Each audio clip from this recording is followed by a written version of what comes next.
Welcome to Influential Entrepreneurs, bringing you interviews with elite business leaders and experts, sharing tips and strategies for elevating your business to the next level. Here's your host, Mike Saunders. Hello and welcome to this episode of Influential Entrepreneurs. This is Mike Saunders, the Authority Positioning Coach. Today we have back with us Edwin Mays with MaysGroup Advisors, and we'll be talking about the silent killer sequence of returns risk. Edwin, welcome back to the program. Nice to speak with you, Mike. Hey, it's good to have you back, and I think that this is an interesting topic because I think people would scratch their head and go, what in the world is sequence of returns? So I think, first of all, let's define it. What actually is sequence of returns, and why is that such a risk? Well, sequence of returns risk is, as I said, it's a silent killer of retirement plans because the few market losses early on in retirement can drain your savings years too soon. And see, when losses hit early, your account takes a double hit. See, it drops from the market decline, and then again when you withdraw from that smaller balance. So I compare it to walking across a frozen lake. You know, I grew up in Michigan. We've done that. Yep, land so of lakes. Yeah, you've prepared well. You have a warm coat on. You put your sturdy boots on. And you planned your route. But early in retirement, that ice is still thin. And one wrong step, a sudden market drop, for example, and all that preparation can shatter in seconds. You can just fall through before you even reach the other side. Because you're for example, the first 3 years of the 2000s, the market went down 47%. So imagine taking out money in the year 2000 to 2003, and just the market is down almost 50%, let alone your withdrawals. Yeah. And it's not like, oh, I shouldn't have pulled the money out. It's like if you're in retirement and you needed X number of dollars this month, this quarter, you got to take it out because that's what you planned to do. Mm-hmm. Yeah, you need to do that for, well, number one, you need to do it just to put food on the table. But number two, you might have to do it because of required minimum distributions, right? Exactly. So you're really up against it in those cases. And sometimes it's not a matter of, oh, I'll just take it out of this account because that market's not down. If the market's down and you have to take it out, you're getting that double hit like you mentioned. That's correct. And it hurts pre-retirees as well, because let's go back to 2000 again. If you're 60 years of age and you want to retire in 5 years, for example, and that market goes down almost 50% in just the first couple of years, you've delayed your plans by at least 5 years. So it's a very dangerous phenomenon. And it's dangerous. The danger is accelerated because you feel like, your stress levels are amped up and you're like, ooh, I've got to get to this certain number by this certain age. And now the markets are down and I did take money out. So now I've got to get there quicker and recoup it. So then that means they could potentially take some extra risk that they shouldn't be taking and trying to get back to that ground zero. So it's just really an interesting concept there. Talk a little bit about the math behind it. Like if two investors wanted, they get the same return, how can one run out of money years earlier than the other and they're averaging the same return? Well, it all comes down to timing. Average returns don't tell the whole story. The sequence of those returns tells the story. So when you're retired and taking withdrawals, early losses hit twice as hard. So I always tell clients to picture two hikers on the same trail. They're climbing towards the same summit. One starts on a calm, sunny morning, and the other begins in a storm. It's cold, rain, the wind is strong, slippery rocks, but it's the same mountain, same goal.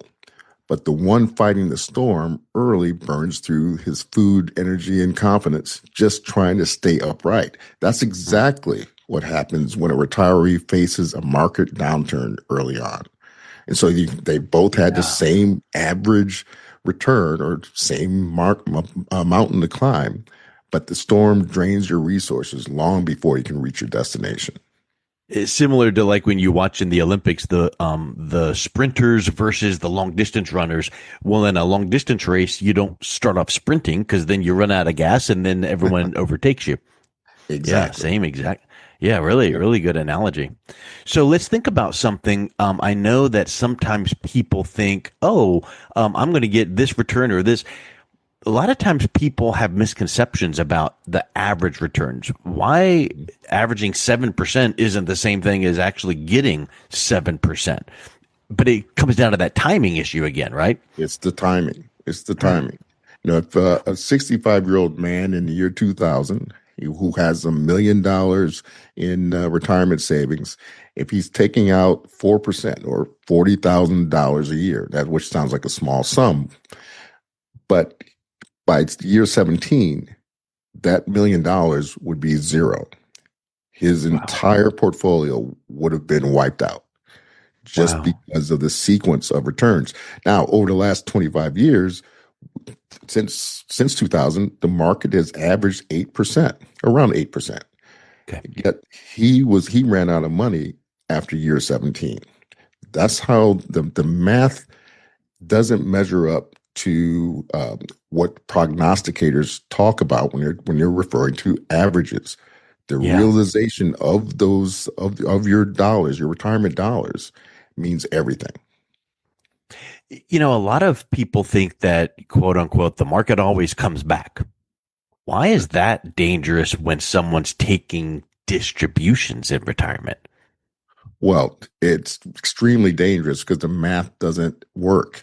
If you have a 50% decline, for example, that requires 100% return just to break even. Oh, good And so, night. Who would have thought?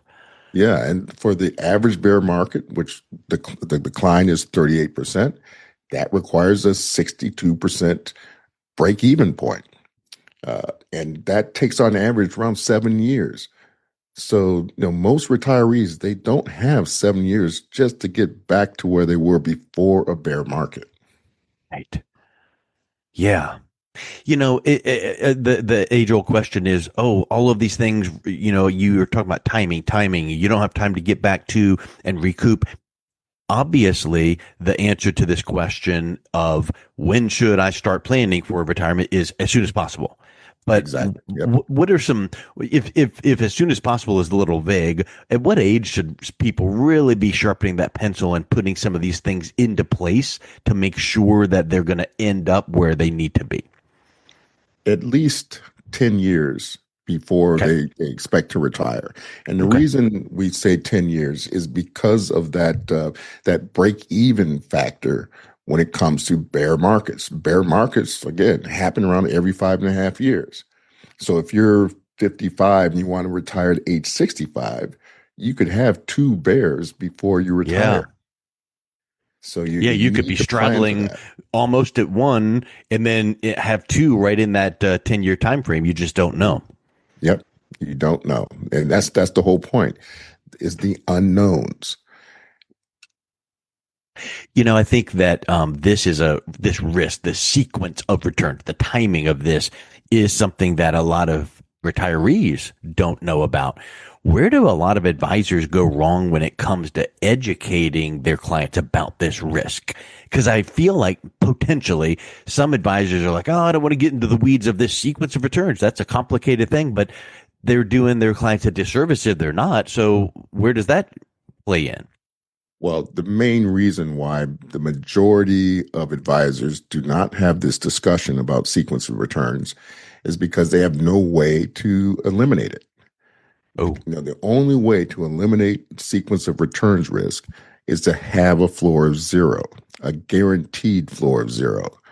You could have the best financial advisor on the planet, but they're not going to have a, a floor of zero product if they're dealing in risk investments. It's just not there. So they're not going to talk about it. You have to get on the other side of the mountain, as we talk about, of retirement planning, which is the distribution phase, which we focus entirely on eliminating sequence of returns risk by creating a floor of zero. So I think that makes a lot of sense, meaning let's eliminate that risk by putting most of our focus on that guarantee. That Yes. eliminates risk because when you say it's guaranteed, risk is off the table. What are some of those strategies and what does it look like to make sure we're preventing that? Floor of zero, what does that mean? If you said to me, "Oh, I recommend having floor of zero," and the action would be what? If you have a floor of zero, your growth rates are much higher after a downturn. So, for example, you place in $100 and you invest $100, goes up 10% one year, then down 10% the next, and that pattern repeats itself for 10 years. Most people think they'd break even, but the math tells a different story. Again, the pesky math. After 10 years, your $100 would shrink to $95. But now, if we add a 0% floor where your account never loses in a down year, every gain is locked in, every loss is avoided, and these gains start compounding. And after those same 10 years, your $100 grows to $161. Wow. That's the power of a floor of zero. And when you're retired, Yeah. avoiding losses matters a lot more than chasing returns. There's a couple things you mentioned there that makes me think of a couple points where our human nature is we tend to be more motivated by the fear of loss than the prospect of gain. Like, if I said to you, "Hey, I just took $1,000 out of your bank account," you would be way more upset than if I said, "Hey, I think I can show you how you can get $1,000." So I think what you just described there is, boy, I don't want to have any losses if at all possible. So having that floor of zero, having that guarantee, that's really a huge strategy, but also a gift to your clients when you have them realize that this isn't actually a possibility. And don't you have times where clients have come to you saying, "Wow, we put that strategy into place 2 years ago. And I keep having my friends come to me griping and complaining about their losses and losses, and I'm just smiling, going, I don't experience that."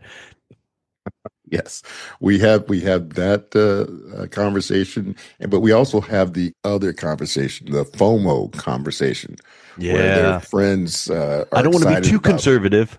Yeah, Yeah.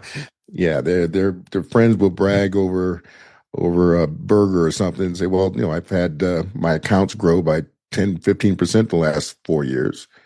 And, the safe money guy is like, "Well, I don't have that growth, but I Yeah. feel confident that nothing's going to happen to me." Yep. Uh, It's like the people on social media that only post their great vacations, their great hair day, their great meal, and they never post the bad things. Well, that same person over the burger isn't telling their friend about the big losses they had the year before.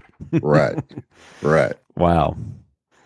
So, if listeners can take one action after hearing this conversation to protect their retirement from sequence risk, what should that one thing be? The one thing is to know the math, that the only way to protect yourself from sequence of returns risk is to have a floor of zero. There is simply no other mechanism of preventing sequence of returns without a floor of zero.